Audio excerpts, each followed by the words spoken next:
Amiche e amici di Solfatara News, ogni volta che i nostri droni si sollevano da terra, non stanno semplicemente iniziando una ripresa.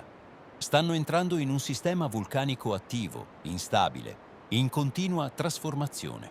I campi Flegrei non sono una fotografia immobile, ma un processo in atto.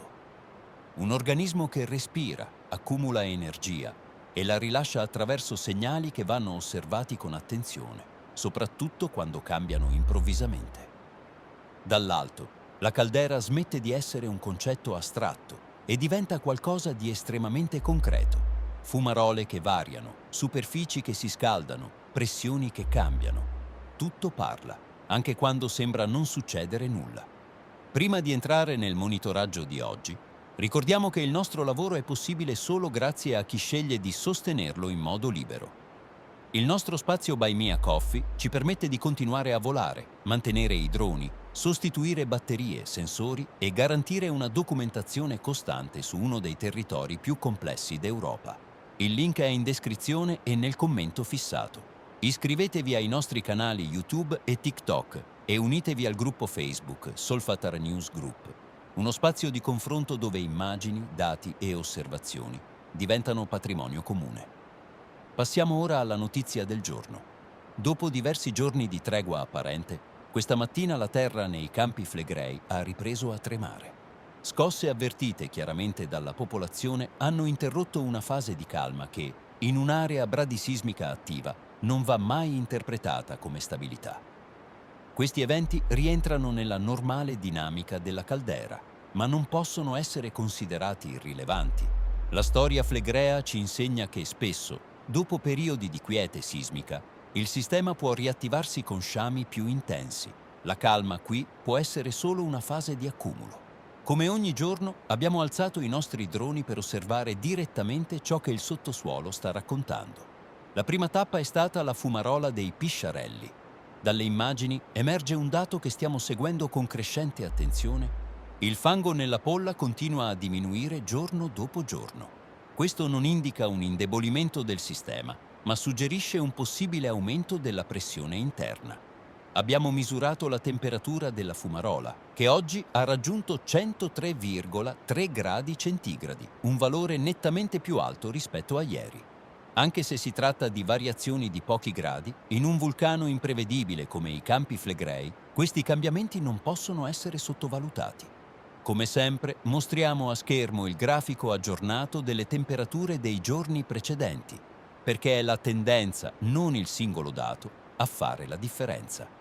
Ci siamo poi spostati all'interno del cratere della Solfatara.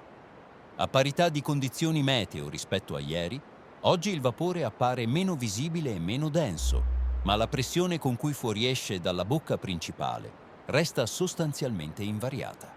Questo è un segnale importante. Meno condensazione visibile non significa meno energia in gioco.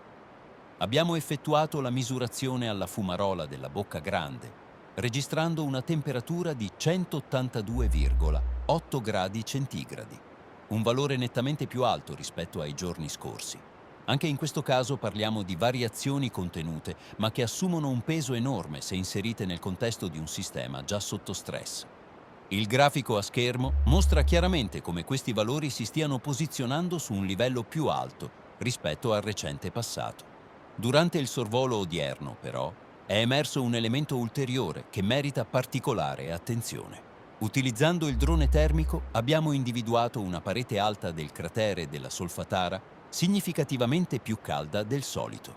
Una zona elevata dove normalmente ci si aspetterebbero temperature più basse ha mostrato anomalie evidenti. Senza indugi ci siamo avvicinati per effettuare scatti termici dettagliati e verificare i valori reali. La temperatura rilevata su questa parete è risultata pari a 113,9 gradi centigradi, un dato molto alto per quella specifica area e per la sua quota. Questo tipo di riscaldamento localizzato può indicare variazioni nei flussi di gas o nel trasferimento di calore dal sottosuolo e rappresenta un segnale che non può essere ignorato. I campi Flegrei hanno sempre parlato prima di cambiare fase. Dal bradisismo storico fino alle crisi più recenti, i segnali sono sempre arrivati in anticipo.